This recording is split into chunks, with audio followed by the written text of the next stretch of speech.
And now we're going to hear from the former Republican Congressman Adam Kinzinger, representing Illinois. You might remember in the wake of the 2020 election, Kinzinger became known for his criticism of Trump's attempts to overturn the election. Let's listen in now. Thank you. I'm Adam Kinzinger, and I am proud to be in the trenches with you as part of this sometimes awkward alliance that we have to defend truth, defend democracy, and decency. I was just a kid when I was drawn to the party of Ronald Reagan, to his vision of a strong America, the shining city on a hill. I was a Republican for 12 years in Congress, and I still hold on to the label. I never thought I'd be here, but listen, you never thought you'd see me here, did you?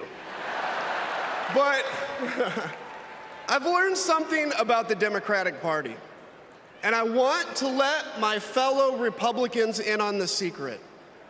The Democrats are as patriotic as us.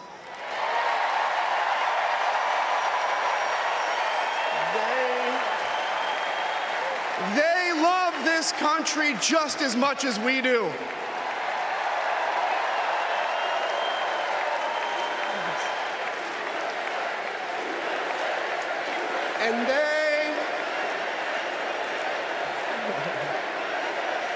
And they are as eager to defend American values at home and abroad as we conservatives have ever been. I was relieved to discover that because I've learned something about my party too, something I couldn't ignore. The Republican Party is no longer conservative. It has switched its allegiance from the principles that gave it purpose to a man whose only purpose is himself. Donald Trump is a weak man pretending to be strong. He is a small man pretending to be big. He's a faithless man pretending to be righteous. He's a perpetrator who can't stop playing the victim. He puts on, listen, he puts on quite a show, but there is no real strength there. As a conservative and a veteran, I believe true strength lies in defending the vulnerable. It's in protecting your family. It's in standing up for our Constitution and our democracy.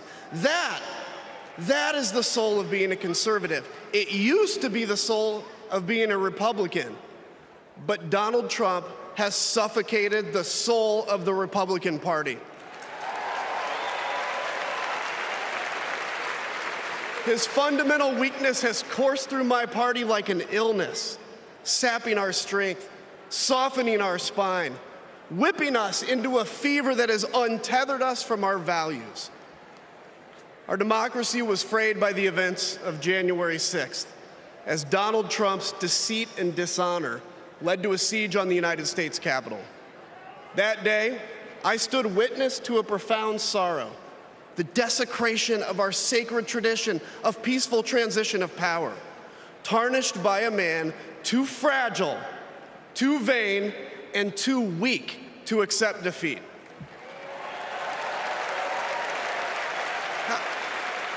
How can a party claim to be patriotic if it idolizes a man who tried to overthrow a free and fair election?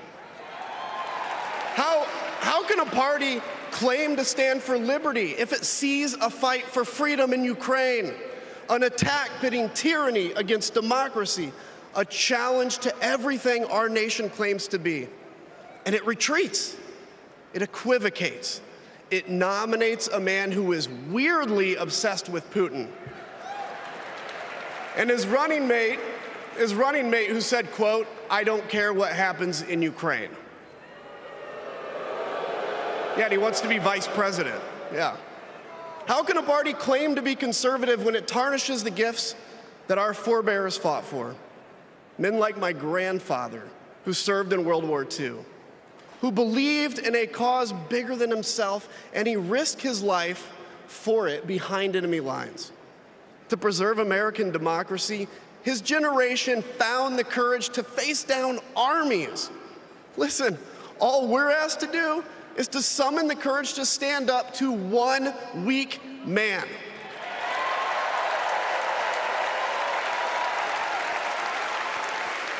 Some have questioned why I've taken the stand I have. The answer is really simple, ladies and gentlemen. We must put country first. And tonight, as a Republican speaking before you, I'm putting our country first.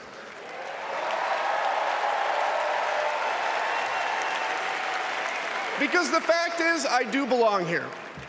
I know Kamala Harris shares my allegiance to the rule of law, the Constitution, and democracy. And she is dedicated to upholding all three in service to our country.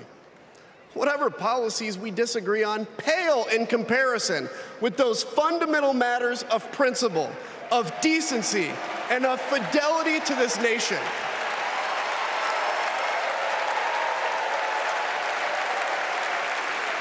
Listen,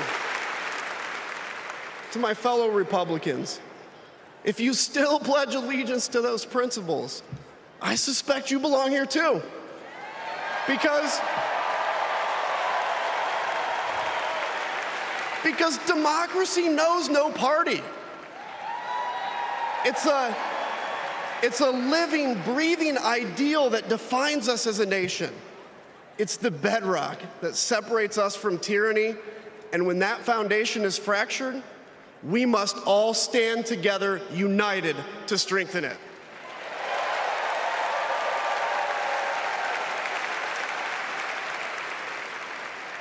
If you think those principles are worth defending, then I urge you, make the right choice. Vote for our bedrock values, and vote for Kamala Harris. God bless you.